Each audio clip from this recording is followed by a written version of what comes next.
Hey everyone, welcome back. My name is Sam. And I'm Melissa. Today we have a special guest, Eskil Grant. What's up, guys? You feel it's hopeless when you think that you lost. Oh, I will take your hand and we'll rise Hey everyone, up from I'm the Eskil dust. Grant, and Oh, this is my here we go, let us heal and grow. You won't be Kids will believe unstoppable. anything. Don't be afraid to show what we're going for. This is what we know. Here we come back to life, we're still breathing. Standing up, everybody's gonna see it. Oh, all you need to know is that we're holding on.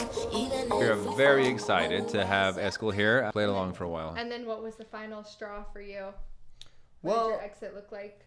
I think it was just the fact that, like, from 16 to 18, right? I was just growing up, living my life, and I was like, I could make this work for me. I don't care if I have to, but put on a face when I go to church, be a little bit not who I truly am, but, like, I'm okay with that. I could make that work if it was just me involved.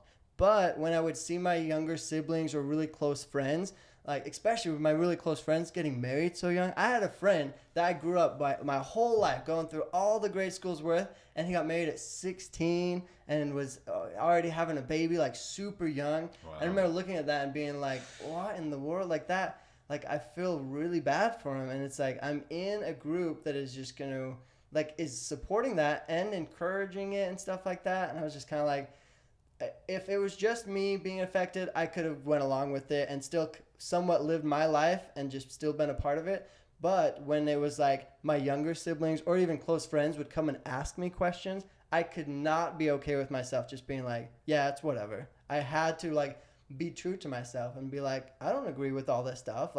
And then they would always be like, but you're in it. You were born in it. Like, this is who you are. And it's right that I was born in it. It'll always be a little bit a part of me. But I will not, represent it. I won't, let people think that that's who I am and that I agree with their teachings and stuff like that. Because that's where I draw the line. I don't want to affect or have people look at my life and think that they can just stay in the order and everything's going to be okay, basically. Yeah. This might be kind of a sidetrack question, but when you mentioned he got married at 16, I'm guessing he married another young girl. Were they the same age? Or what was the youngest that you ever saw a girl be married? For me personally, it was 15. 15. But, and was it more typical to have the age ranges be similar? Because in the FLDS, a lot of times, a 16-year-old girl would get married to a 50-year-old man. Was that typical in the Kingston, or did they keep the ages more close? I've never heard of a 16-year-old boy from the FLDS ever getting married. I'm sure it happened. I don't know of anyone personally. Yeah. Not even the Prophet's kids? Because that's usually what it was. The Right. Prophet's kids could marry whenever, basically. Wow. I know they got married younger, but personal knowledge that I have, the men were typically either 19, 20, in their low 20s in that age before they got married that I personally know of. Yeah. Yeah, well, and it shocked me when my friend did, because I even remember I didn't have my license yet and he didn't either. So I was like, how are you going to get to your wedding? And he's like, my mom's going to drive me. Oh my word. I was like, that, I would not want to do that. Though? Was that typical to get married that young as a man? And were the young girls ever married to the older men? Yeah, it was more typical for the girls to get married younger.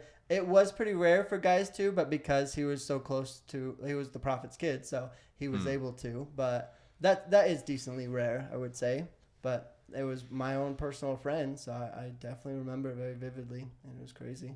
Wow. But for the girls, though, there are huge age gaps, but I think the order knows a little bit about legal issues, that as soon as the girl turns 18, then she can marry anyone up to 40, 50, whatever, once they're 18. But I have not heard of any of the 15 or 14-year-olds marrying that old. Usually if a 14 or 16-year-old girl gets married, it's someone that's only in their 20s or closer to their age. Because I think they try, once they're 18, there's no age limit at all. But at least for the really young ones, I'm pretty sure they try not to have the gap too big. Not that it makes it okay, but that's, I mean, I have a sister that was married when she was 15, and she married a man that I believe was almost 50.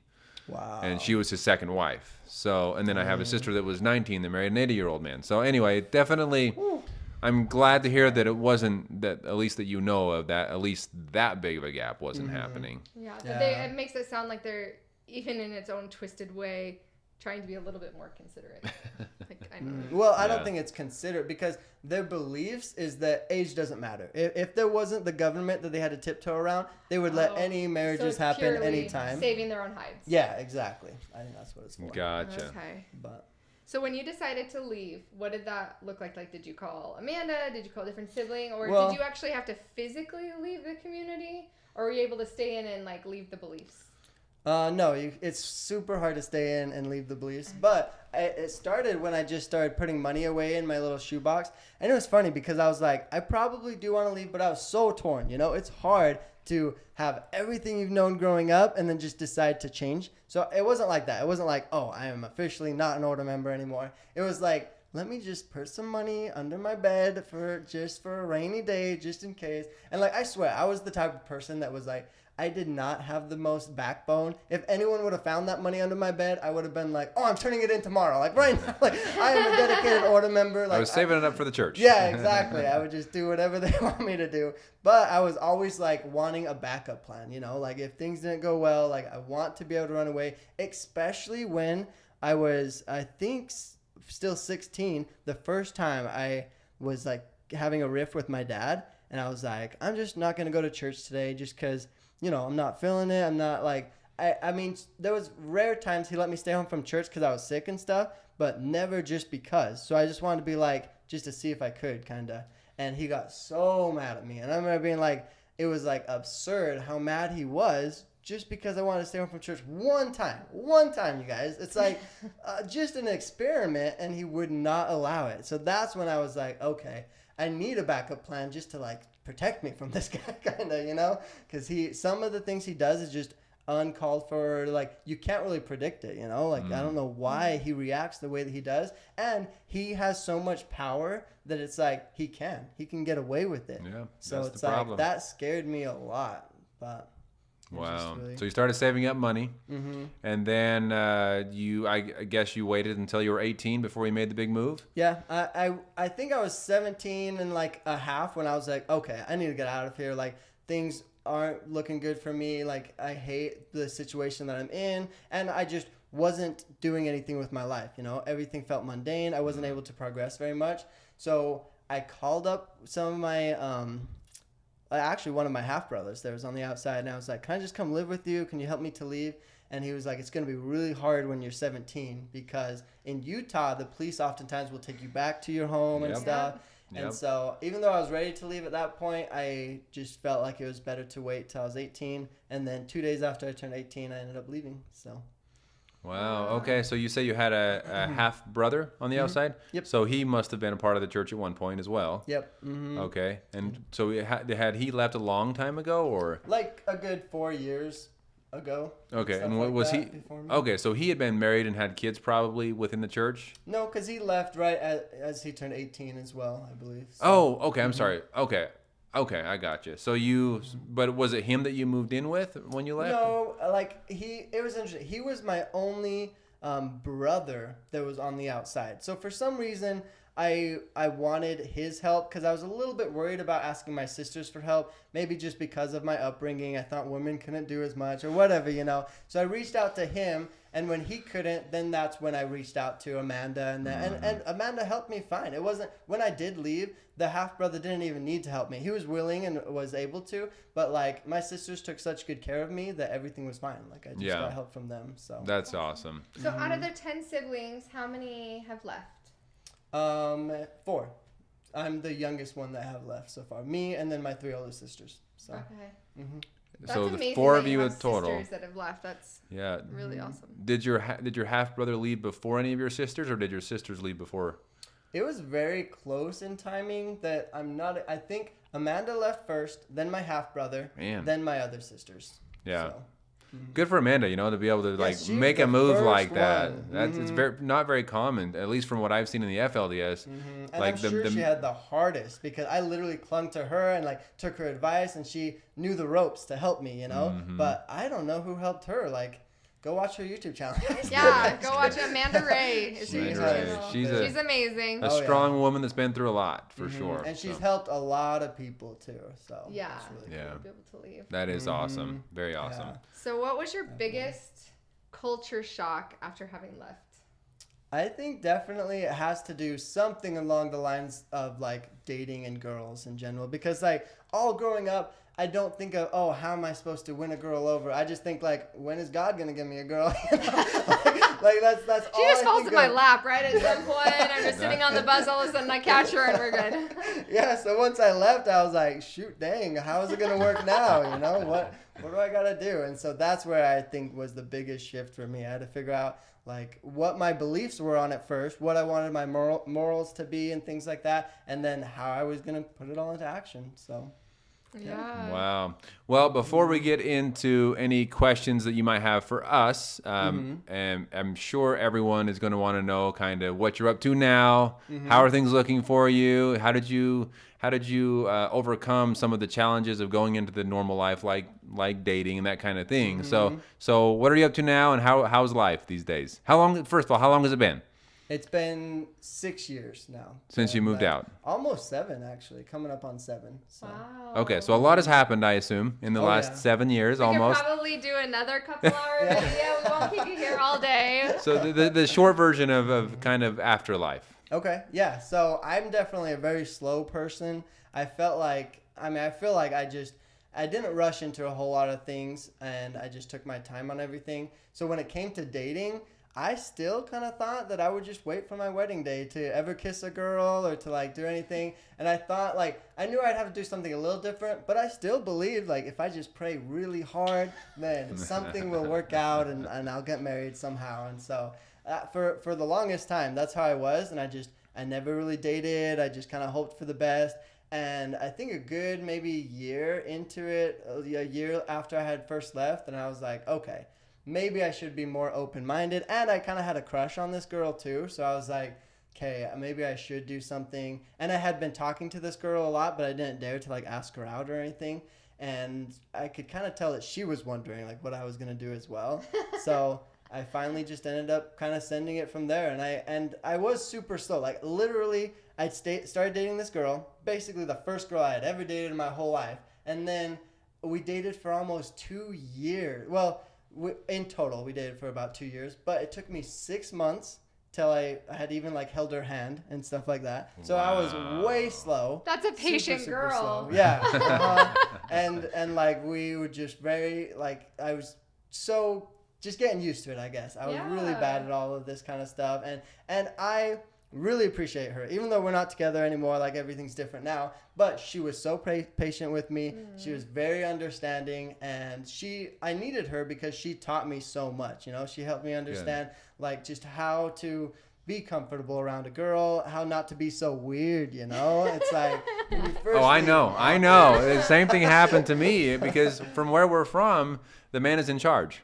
The women don't really have much say in the matter or get to make their own decisions, right? Yep. And it's so hard trying to be this manly figure and be in charge when you don't have a clue what you're doing. You're so in the unknown and you're like, I'm supposed to be the one in charge? Like what? Oh, I don't know if it was the same for you, but I pretended to know everything. Like I pretended, like I put on this face, oh, I know everything, I can do this. And I think that it showed through as being a very cocky person. Yep. Because if you got to know me and talking with me, it was pretty obvious I didn't know everything. Yeah, it didn't take me long to be humbled in that situation. Yeah, me too. It was wild. Even I have a YouTube video about my first kiss because it was a huge buildup. We were together for technically, it was close to 2 years, probably a year and 6 months that we finally had our first kiss. What? And like, no. Yeah, it was forever. I'm telling you. I'm going to go straight to your channel. I want this whole story. Yeah. Whoa. I think the YouTube video will even be more specific because I read from my journal because I don't have the best memory. And so I don't remember like all the specific details. But when I told my YouTube video story about it, then I did. I went through my journal, remembered some of the dates and how it went. And like certain things that like I'll always like that stood out to me in the moment. Like in the journal, I was like, it was a Friday night and everything. And like I even wrote like what song we were listening to and stuff like this. So it was like so a huge event. So you've been dating this same girl for about 2 years. Yeah. And then, so how did cause she's from the outside, right? She's not, she was never a part of the Kingston group. Yeah, that's why I'm so surprised. She was patient with me. She was like that is, very understanding. that is like very high level patience right there. Wow. I'm not that patient. No, she would have left me in like in a month. She'd have been like, oh, no kissing, I'm out of here. It's true. It's true. Yeah, and I was just awkward too. Maybe that helped. I don't know. But yeah. But what's weird though is it was like we were boyfriend and girlfriend. Like we did everything a boyfriend and girlfriend would do, but not kiss, I guess. You know, like we would hang out all the time. We were best of friends, and like maybe she like thought I was like, I don't know. She could have possibly thought I was maybe gay because I just wasn't into it, that kind of stuff. But it was just like I was just so new to it, you know, and I wanted to take it slow and like figure it out on my own terms and stuff like that. So I'm just glad. That's awesome that you were able to do that though too, because a lot of times when people leave like one extreme, they tend to go and flip clear to the other extreme, you know, where they want to try everything right away and too much and you know, into a not healthy balance, and then it takes a long time to get to the middle. So to go from an extreme and slowly work your way to a middle is like such a healthy way to do that. So that's awesome that you're able to do that. And I think a lot of it was because even in the Kingston group, I tried really hard to like figure out who I was and what I truly wanted. So when I left, I kind of just continued that, and I really believed in like staying morally pure and things like that. And so I kept those with me up to the extent of what I believed. And it was weird because the transition of when it happened in my head of when I believe, oh, okay, I don't have to save my first kiss for my wedding day, but then of it actually happening in reality took even longer. So it's like my own beliefs in my head would change every once in a while, but then it would take even longer to actually put them into action and stuff like that. So it's like, it's hard to derail 18 years of being told something and being convinced and truly believing something. Oh, so I agree with you 100%. Yeah, definitely. So how did you go from being in such a religiously? How did you go from being in such a strict religion to then no longer believing in religion? I guess.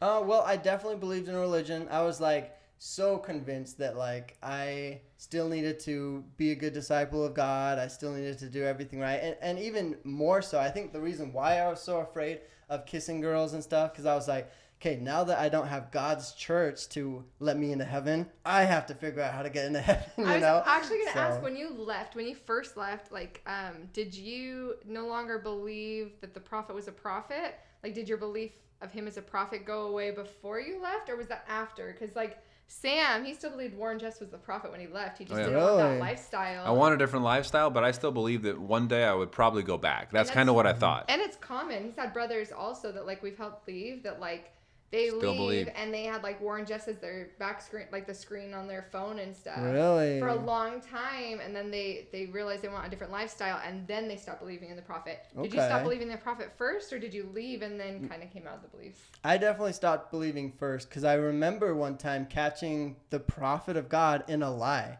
and I was like, God can't lie. Like, how did he say what he just said? Because I was with the group of kids that he was talking about, and the prophet said, oh, this did not happen. And I was there, and I saw it with my own eyes, and I was like, whoa, okay, something is wrong. So I think I got lucky enough to be in a situation to realize, okay, like, either he is a prophet and prophets can make mistakes, or he is not God's prophet, you know? Gotcha. And so I think it wasn't that hard for me to convince myself that he probably isn't God's prophet. So when you left the Kingston group, it was, okay, I'm done with this. I don't believe in this anymore. Moving on. It was more of like, I still believe in it, but I think it's somewhere else. I felt like I was going to search, which was weird, because I wish if I could talk to my younger self, I'd be like, focus more on discovering it within yourself instead of finding someone to tell you it. Because I was so focused on, okay, this isn't right, so I got to go find someone to tell me what is right, you know, rather than focusing on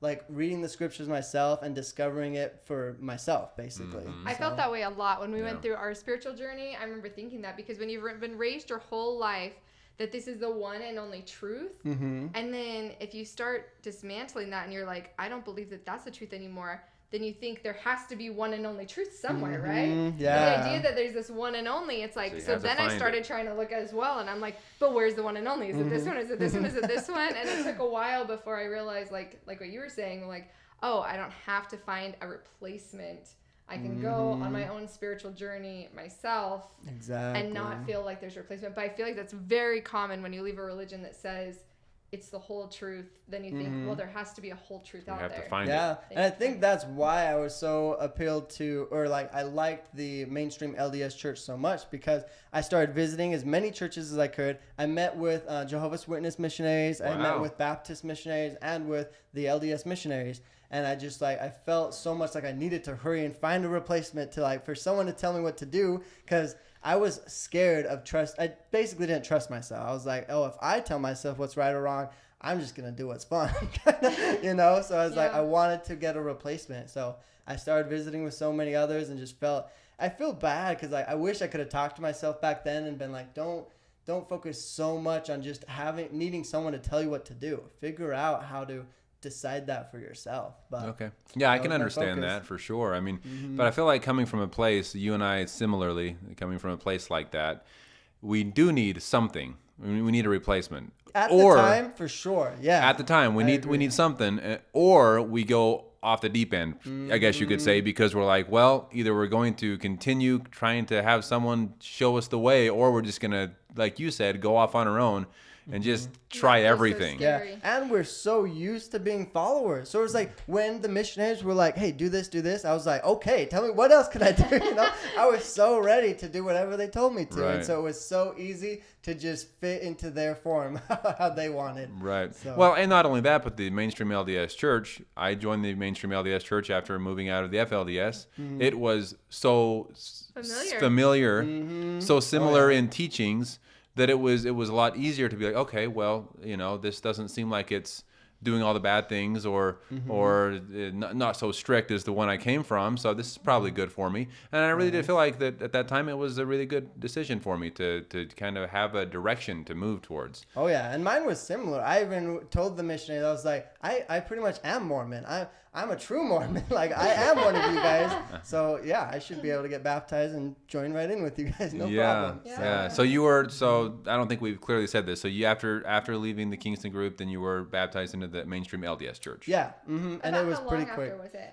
Like I thought it was a year, but because I left on my LDS mission, I think only a year and a half after I left the order. So I'm pretty sure it was only 6 months, because you have to be an LDS member for a year before you can serve, I Correct. think, Yes. right? Yeah, yes. And I left on my mission like exactly a year after I was a member. So I'm pretty sure it only took me 6 months. So it was pretty quick from what I remember, but I'm a little bit hazy on that. I don't know the exact timeline. Did you have to have any specific interview coming from a polygamous community to Oh, join yeah. the LDS? I didn't get someone as cool as Jeffrey R. Holland, but I got interviewed by Elder Cornbridge, and he, awesome. yeah, and so Was that pretty cool, or did you? I Sam didn't always says he understand how cool they were. You I was guys just don't like this old understand. guy. How come the missionary? Because I love the missionary. I was like, how come the missionaries can't interview me? I don't want this old guy I never met to interview me. These awesome interviews were wasted on people who didn't understand how cool it was. It was interesting because the same thing. I came back. I went up there. I was interviewed by Elder Holland to get baptized before I was baptized anyway. Came back down, and the next Sunday I was at church, and a lot of the people were like, "Oh my gosh, I heard that you met with Elder Holland." And I was like, "Yeah," and like I didn't realize. I thought that everyone met with the apostles. Yeah, and especially coming from the order, it's like we all meet the prophet every single Exactly. Sunday. It's like, Exactly. I shook Warren Jeff's hand 100 times, right? Like it was like no big deal, and he was the prophet, right? So to me, it just didn't seem like I didn't realize how big of a deal it was that like so many members of the mainstream LDS church were like, "Whoa, you met who?" So like celebrities, yeah. yeah. So what right. what was the main thing that was brought up in that interview? Just like what my polygamous group was, and he like pretty much was saying like, you're not a spy for them, are you? Or something, you know, like you're not. Some people leave those polygamous groups, go through our temple to learn stuff like the ceremonies and stuff, and then bring it back to their leaders. I would and he's not like, have you're thought not of doing that. one of those, right? And I was like, no, I never even thought about that. I was Now like, that you mention it, because also I was a little unsure, because my first time going to the temple, I brought a notepad because they were like, oh, pay attention. And I have horrible memory. So I was like, I want to write down things and make sure I can look back and remember it. And when they were like, oh, you can't write things down, you can't bring a notepad and stuff, I was like, what? that blew my mind. I was like, that's crazy. Oh, this was for your interview? The first time going through the temple. Well, through went the to take temple. Through the temple. Okay. Because I was so nervous because I had all growing up, I was told all of the anti-Mormon doctrine stuff. And one of them was blood sacrifices. And only a year before I went to the temple, I watched the movie Divergent. If you guys have seen that, they literally have to cut themselves and put the blood in a bowl. And I went to the temple fully prepared to cut myself and give some of my blood. I really did. I was like, that kind of makes sense, I guess. And they were so secret. I'd ask my other family members that had gone through the temple and be like, hey, what do I need to prepare for? And they'd just be like, it's all sacred. Just go with the good spirit and ready to learn. And I'd be like, why won't you tell me? They kept it so secret that I was preparing for the worst. I really was. Yeah, that's one thing that I think the church is shying away from a little bit is so much secrecy, which I think is a super good thing because transparency is the best. It is. Well, because it always seems like if you're hiding something, then you're up to no good, right? And so, and there's so many things that, I mean, we always do it as respectful as possible on our channel with LDS things, but there's actually very few things that you covenant to keep a secret in the temple. Exactly. And it's not the whole thing. And so, talking to family members and stuff that we're going through, even we were fully believing, I was like, tried to share as much as I could with them because I felt the exact same way going through. Like, I'm like, I know nothing. And the experience was the complete, like, nothing like what I had envisioned in my head based on, like, temple prep classes. And I remember thinking, we only covenant to keep these couple things secret. Like, we need to be a little bit more open so it's not such a scary experience and that's not so shocking. The unknown is very scary. I mean, I remember, this is when I was still part of the FLDS church. One of my brothers, I guess, snuck into one of the temple front entrances or side doors or something, and kind of peeked around a little bit. And he, I mean, the unknown, like I say, is so scary because we weren't aware of what the mainstream LDS church was all about. We didn't know if like he was gonna be shot at or like what was gonna happen with him by sneaking into the temple. The little old elderly couple coming out to shoot. So anyway, but I say this because if it's unknown, it can be pretty frightening. So transparency is definitely a good way to go about things. Yeah, especially when it's like when people don't know, they come up with and even me in my head, I'll come up with the craziest things that I could possibly think of. And I've seen a lot of TV shows and movies, so I can come up with some crazy stuff. And it's like, I just wish so bad. Because honestly, the things I can come up with, it couldn't possibly be as bad. It's like, I wish they would just tell. And like, that's one of the questions I want to ask someone from the FLDS because the whole thing with the altar, like, this is way off topic and we could totally take this part out, but I remember like feeling super weird about anything that was sexual at all. And I remember one of the anti-Mormon literature was that the altar was like a bed and like people would watch them like sleep together on the bed and stuff. And when I found out that didn't happen in the mainstream LDS church, then I was told that happened in the FLDS church and stuff like that. And so I was like, is that real? And I was like, that just seems crazy. So yes, it is real. And some of this proof has come out recently in some of these documentaries on Netflix and also the other one, Preaching Evil on Peacock, I believe it is. So it talks about some of these things, but yes, in the FLDS church there was definitely that going on. They called it a heavenly session. But from what I understand too, which is so, I mean, obviously Warren took it to a crazy new level. It only happened with Warren. So even though there's altars in the LDS temple, lots of people participate over altars is like what you're over for marriage and social marriage and things like that. But obviously there's nothing sexual in the LDS. But for the FLDS temple, the only person who had any type of sexual stuff on the altar was Warren, wasn't it?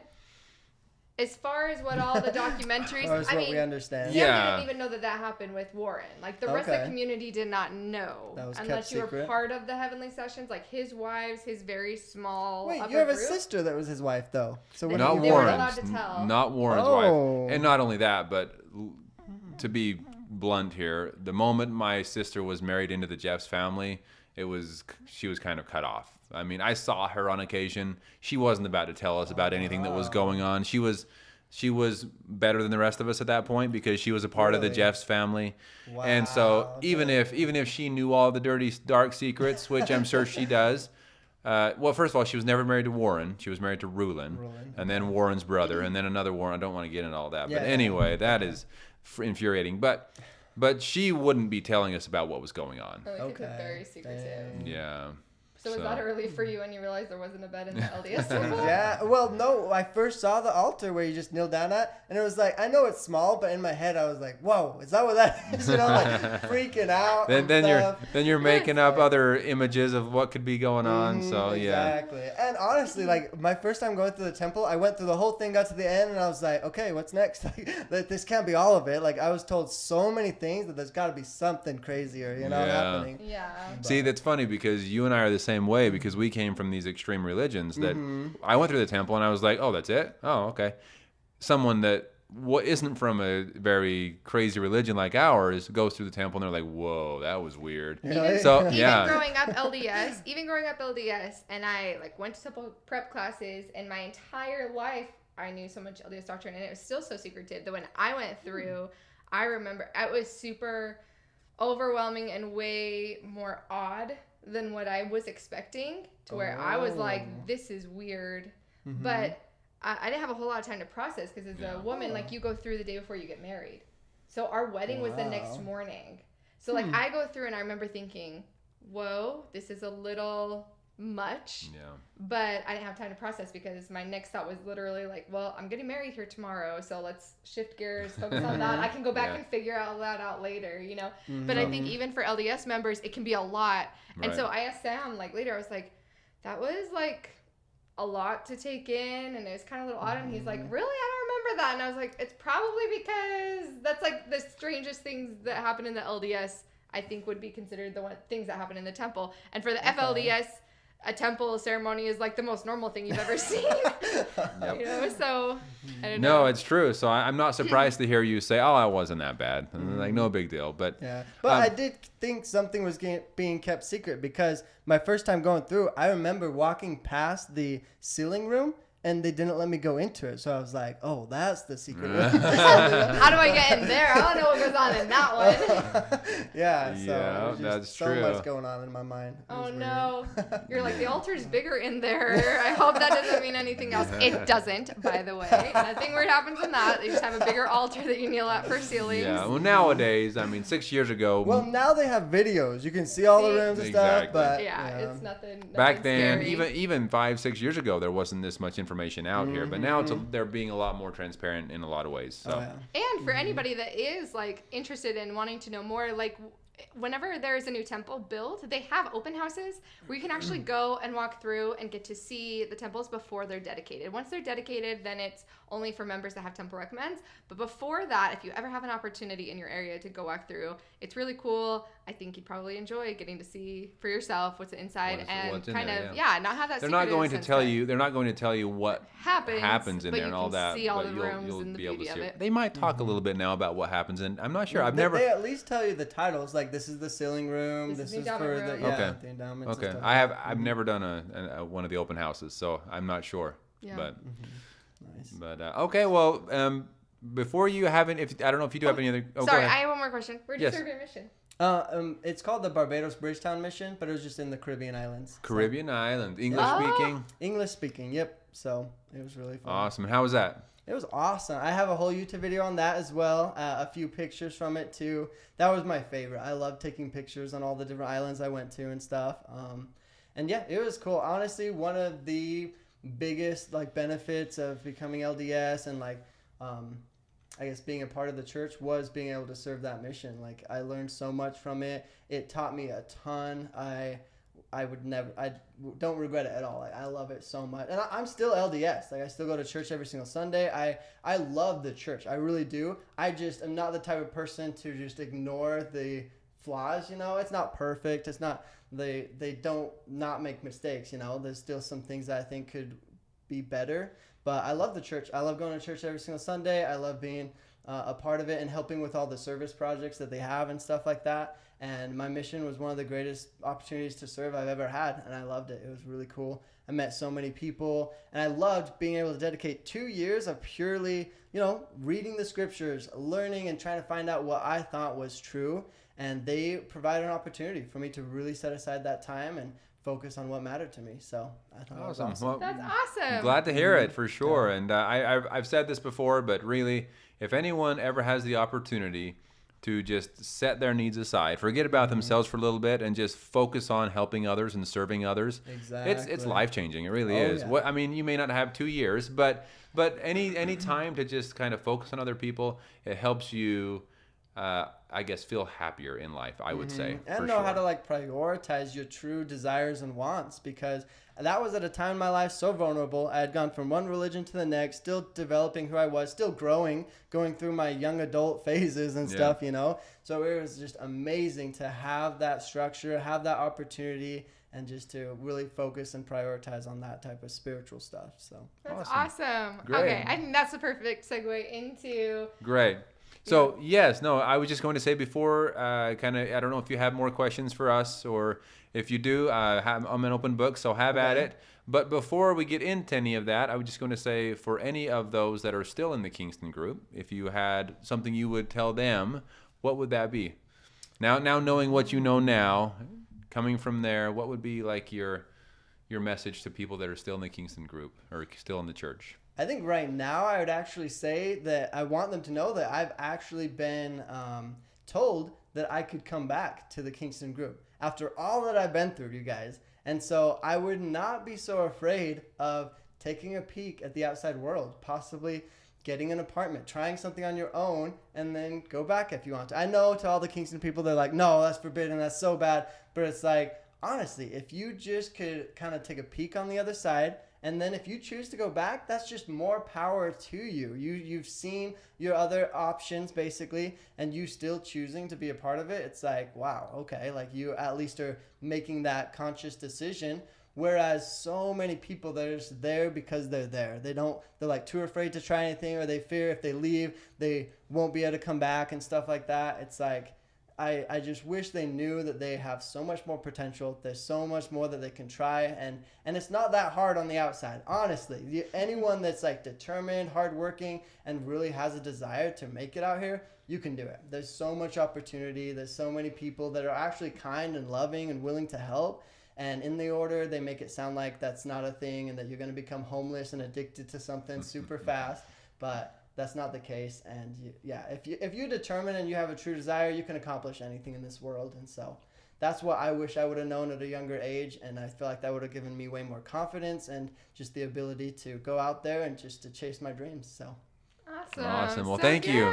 good. Great message. I think that would be a great message for those that are still in the FLDS or anything that you're considering moving on from. Absolutely. So thank you for that. Like you said, before we left, we wanted Eskel to have a chance to be able to ask us some questions, and we'll kind of end on that. Some questions that you have for us. Okay, yeah, there's just a few. I won't take up too much time, but I definitely want to know a little bit of the dynamic of your family, because you had 3 moms or 4? Was it? 4. Okay. So so 3. So when I was born, there were 3 wives in the home. Okay. And so I grew up with 3, but by the time I was about 9 or 10 years old, the 4th mom was brought into the home. But she was a widow at this point. All of her children were 18 or older, so they were out of the home. So she just became a part of our family, and but no kids were added to the family at that point. Okay. So did you get 4 times the love then, or how? I guess you could say that. 4 times of the watching eyes, 4 times less getting away with anything. No, it really was like one big family. It wasn't like you say with your family where the moms had their own separate homes. We all grew up as one big family. And I did truly feel that each one of these mothers, though they may have been very strict at times and enforcing father's laws over the top sometimes, they were full of love and just were trying to do what they believed was best for them and for us. Yeah. Okay. Nice. Yeah. That's really cool. And so how do you like explain to people? Because I feel like I try to let people know that like my childhood was super fun and great until it wasn't. Like, how do you explain that to people? And when did the transition happen for you?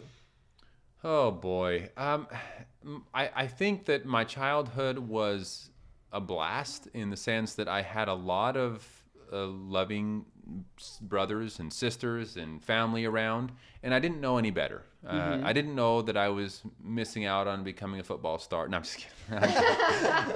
I really didn't know anything else, but I felt like I had a great childhood. I had a wonderful family. The backyard was mountains. we were able to adventure a lot and go do a lot of things outside. My sisters might say a little differently. The boys got a lot more outside time than my sisters did. But and when I was younger, it was a lot more of like activities. We did big events, like the 4th of July celebration was huge. We had hundreds and hundreds of people gather together and make food and play games, play music, celebrate, have a great time. Nice. Fireworks at the end of the night. We had even dances when I was really, really young. I never really participated because I was so little at this time. Wait, why did they stop having dances? Well, Warren Jeffs happened. And so I was getting to the transition. All of this was going on, and it seemed like, I mean, I know, and for those that are older than me and grew and lived a lot more than 18 years in the FLDS, I know that there were things, unfortunately, that were happening during Roy Johnson's time, during Rulon Jeff's time, that they would definitely say were not okay. Like there were some bad things going on, but not that I personally experienced. And wow, so you got pretty lucky then, huh? Was it because of just your family, or was you just like naive and you didn't know, or like what? Some of both. Some of both. So before Warren Jeffs fully took over, I think that I had a really loving family. There are some dynamics within the family that, of course, I would change with my own family, and you know, I just kind of take the good from there and leave the bad and change what I can to be a little bit of a better father for my own family, but. Mm-hmm. But I think that I lucked out in the sense that I had a really good family, that I didn't really see a lot of abuse, at least not physical. Mm-hmm. Any religion like that has some mental abuse, whether they admit it or not. Yeah.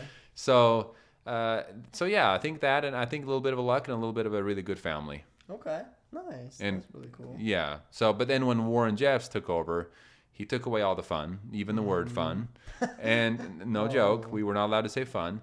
Wow. And took away the library that had the books that when I was a young boy, I would love to go to this library and sit there and read some of these children's books. Mm-hmm. He took that away, took away the bikes that we would love riding around town. He basically just took away everything that we enjoyed doing in a pretty short period of time. Mm-hmm. And you believed in him though, so in your head was you like, yeah, this is meant to be, or like? Yes, at first it was definitely, this is meant to be, and this is what God wants. It was always told to us that it's not what Warren wants, it's what God wants. And so, of course, we, believing that he was a prophet, we agreed with him and just went along with it. Okay. Dang. And so anyway, that's just one thing led to another. And when I turned 18, I just realized, you know what? I don't want this lifestyle right now, but I still believe that he was a prophet, believe it or not. That's how ingrained in my brain it was. Wow. Okay. So I'm assuming you've never like caught him in a lie or anything like that. You've never like anything he said, you've never questioned it or wondered at all? Not when I was there. Really? Not when I was there. No, I thought it was all him just doing what he was told to do by God, and that he was doing the best he could. I had no idea what was going on behind closed doors. Mm-hmm. So every time I saw him in a church meeting and all of that, and I was always told by my parents to be more like him, and so I would just kind of look at him like, okay, so I'm gonna try to be more like him, and this way and that way, you know, like he was looked at as like this idol that we almost worshipped, you know. Wow. There's still things. I mean, Sam's been out for 14 years, and there's still things now that, like, when we watch these documentaries, Sam will go, I had no idea that was happening. Really? Oh, even all these years later, even all the things that he's learned about Warren, just up to this point, there's still things that he's like, I've never seen that picture of Warren at Disney World before. Like, I had no idea. Warren went to Disney World? See? Yeah, watch the documentary, Keep Sweet, Pray, and Obey on Netflix. We have reviews on all of them. Well, we still have to do the finale, but... yeah. But yes, he was just living his best life. I mean, he was partying and just all over the place, spending the money from the hard workers of the community that were giving him everything. So, but yes, there is so much I did not know was going on. Okay, and sometimes that makes it easier, right? Yes. When you're growing up in it, you just don't want to know everything a lot of the times. But, yeah. Depending on to what point you are, harsh word alert, brainwashed. Depending on to what point you're brainwashed, because if you are convinced to the point that he is God, basically, then no matter what he does, and this happened with a lot of the women there, some of the stuff he was doing with these women or in front of these women, you think, man, how could they possibly not just turn around and run out the door? They were convinced that it wasn't what he wanted, it was what God wanted him to do. And so it was, I mean, it depends on to what point you're convinced that maybe you catch him doing something bad and you're like, oh, well, maybe there's just so much out there I don't know, maybe this is okay, you know? Yeah, and they definitely put him up as a God figure, because I could not believe when the documentary Keep Sweet, Pray and Obey said some of the members believed that the prophet couldn't die, basically, right? Correct. Oh, that Rulin just couldn't die. Wow, yeah. Warren's dad, Father Rulin. Yes. Yeah, like, I mean, I don't think you believed that, right? But how? So no, I didn't really hear that. I wonder if it was more told to the closer people, to the family, to the Jeff's family. But you were also pretty young when he died too. I was. He was the second, though. He wasn't the first. So obviously one of the prophets already died. So why would they believe? Well, not even the second. He was several down the line. Oh, really? Oh, Yeah, yeah. just wow. him specifically that It was believed. they were saying that Rulin Jeffs was going to be the last prophet living. Because the millennium Really? would happen, because the second coming would happen, so he would be the last prophet necessary before Christ came back to the earth. It was a weird Jeff's claim that Okay. came from nowhere. I don't think it was ever told that the prophet wasn't going to die until Rulin became the prophet. Okay. So, Dang. yeah, very interesting. But then he died, and then Warren was going to be, or is supposed to be, the last prophet now. Oh, okay. So, Now he can't and die. he's in prison, but he can't die apparently. So He's we'll gonna see. be there a long time. Yeah, Yeah. yeah. No, Oh. forever is really what it's looking like. So. Dang. Okay, so what about then your father relationship? Because did you also see your father kind of like as a god, or like could do no wrong, or what was that like?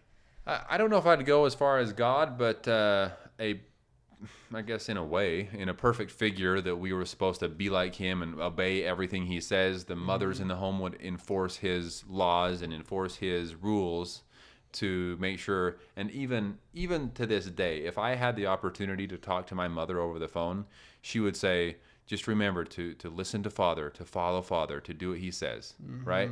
Like she would still tell me that today if I had that opportunity to talk to her. So that's how, like, it was all about just be like Father.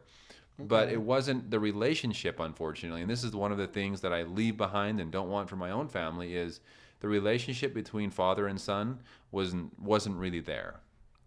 He was a father figure to me, but not a daddy. He wasn't someone that I could go to if I had a boo-boo and I needed to go and cry in someone's arms. He was not. He was not there in that way. He was more disciplinary. Like if Sam was in trouble, then he would go and talk to his father. If you got in big trouble, especially as a teenager, once you get older, then basically if you went to Father's office, it was because you were in trouble. And is your dad still alive today? Yes. So what would it be like if you saw him today? Like, if you had the opportunity somehow, some way it worked out. Yeah. I'm able to have some type of relationship with him at this point. Oh, wow. I'm not going to get Okay. into too many details. I don't want to get anyone in trouble, but it's as good as it can be. I'll say that. Really? Uh-huh. Wow. Okay. I didn't expect that. Yeah. With my dad, it's really hard because like I already bring a ton of heat on him because of my channel, and my sister Amanda already has pretty much gotten him in so much trouble. But anytime, like, for some reason, to me, I can't help but in the back of my mind, I still a little bit want to like talk to him, and like I don't want to be a part of his life really, but I a little bit like to meet up with him or to see him and kind of want to know why he lives the way that he does, or like I don't know, for some reason I like being able to talk to him on the rare occasions that I do. But it is very strange how it doesn't seem like I'm going to go talk to a dad at all. No. You know, it's just talking to this acquaintance that has been there a third of my growing up, kind of. So it's kind of Interesting. but- Yeah, I mean, it's definitely, I don't know. I think even if, let's say your father or your dad chose to leave the Kingston group, I mean, correct me if I'm wrong, but because of the way he was raised and because the way he has been his entire life, do you believe that there would be a chance that he would become that daddy figure for you, that you could go and you know, talk to him about regular stuff and he would be there to kind of like a regular dad? Or do you think it would still be kind of standoffish? Well, because of his upbringing, it would be hard. I have hope in anyone, though, because I never would have guessed that I could get to where I am today because of my background. But if you blame your background for everything, then you'll never get anywhere in life. And so sometimes I'm always like, well, I can't hate my dad forever because his dad was way worse than than my dad is to me. And so he didn't have a father figure for a good example and stuff. But I mean, I still blame my dad because my dad had the power and ability to make my life not a living hell, you know? And so it was up to him to decide to continue that same neglect and father figure, I guess, that his dad did, or to change it. And he chose not to. So I still do put a lot of blame on him, but I do acknowledge and understand that his dad was even worse. And like my dad thinks he's a great dad because he's comparing him to his dad, you know? And so it's like, I understand where he's coming from, but I still don't accept that, you know? Like, that's not good enough. It doesn't make everything you do okay just because there's worse out there. Right. Yeah. So. Yeah. Agreed. Yeah. So, yeah, no, it's interesting. It's I wish I could have a better relationship with all of my family, but it is good to see some of my family leaving, and the same for you. You know, having some people leaving the community and all of that. But yeah, hopefully one day we'll both be able to have great relationships with our parents. And that's the whole. I mean, my dad is very stubborn, and literally, I don't feel like I ask too much. All that I ask basically is for him to treat me like an outsider instead of a son of perdition. You know, because they see me as worse than a regular outsider, so it's like even harder for me to come over, even just say hi or whatever, because I knew the truth and denied it. You know, so they see me as even worse, and I'm like, just treat me like an outsider. Just put up with it because they interact with outsiders every once in a while. They have to work with them on the rare occasions. And that's all I want. I'm not asking for him to let me move back in. I don't even need him to love me, you know? I feel like we're beyond that point. I just wish that I could still come around the family and see them. That's it. And to him, I guess that's too much to ask for him and his perspective. But to me, I'm like, that seems a little bit reasonable. But yeah, it's interesting. I mean, based on my experience, it's they're afraid that you would be spreading bad influence to the family. That's why they don't want you around, because they don't want you to come around and show that, oh, it's actually okay out here, right? It's actually not you that. Could be happy. Yeah, they don't want them to, because I think it's because he might be telling lies about me. And so if my siblings see me, and then just like with my sister Amanda, I realized that he told lies about her. I'm like, okay, well, if I come around the family, they'll realize that I'm not high on drugs all the time. You know? I'm not super crazy or homeless or anything like that. And so I hope my siblings don't think that. So, but it's kind of crazy. But one last one. Is that okay? Yes, definitely. Because I think a big part of the secondary crimes come from the law of one above another. And so I'm curious how that was for you guys in the FLDS. How did you guys report issues, or like, you know, basically send your messages to the prophet or leader or whatever? Yes. So there was definitely a chain of command. That's for sure. There were bishops and there were counselors to the prophet that were below him, kind of overseeing a lot of the stuff that was going on in the community. So, and then of course below them was your individual fathers throughout, you know, the father of the family.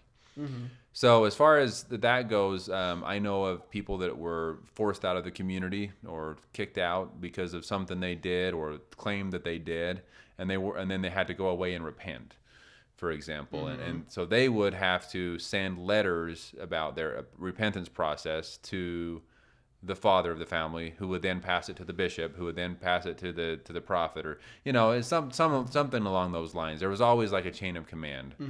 And was there ever any ways around it, or was that just your only option? You mean like to be able to go directly and talk to the prophet? No, not necessarily that, but I think a big issue with the Kingston group itself is the fact that if there's something wrong, they supposedly have the chain of command for you to fix the problems. But if your abuser is the one above you, then it's almost like you can't do anything about it. Okay. Okay, I see what you're saying now. Yes. No, that is definitely for sure the case out there. If the women are being abused by the men, they are not supposed to say anything. Wow. They're supposed to just shut up and be obedient. In there, we have some of the manuals on that Warren Just has written for the women. And even in there, it says if your priesthood holder is having problems, you need to support them and build them up. Because if the church finds out, like if the prophet finds out that the man is struggling with his priesthood, well, then it's your fault for showing his faults to the prophet. Whoa. And then when they lose their priesthood, it's on the head of the woman. Dang. Yeah, then it's all their fault. Then it's all the woman's fault for showing the man's weakness to the prophet. Wow. Even if that includes abuse. Dang. And in the rare occasion that a woman felt bold enough and brave enough to confront the prophet about something, it was always, it was shut down, and it was always, you think that your way is better than God's way? Like, you really are coming to me about this? Are you kidding me? It was that's how it was handled. And So that you need to submit better to your husband. yeah. Dang. So very much so. I now I understand where you were coming from, and yes, there was definitely that it was a patriarchy, and the men were way above the women. Dang.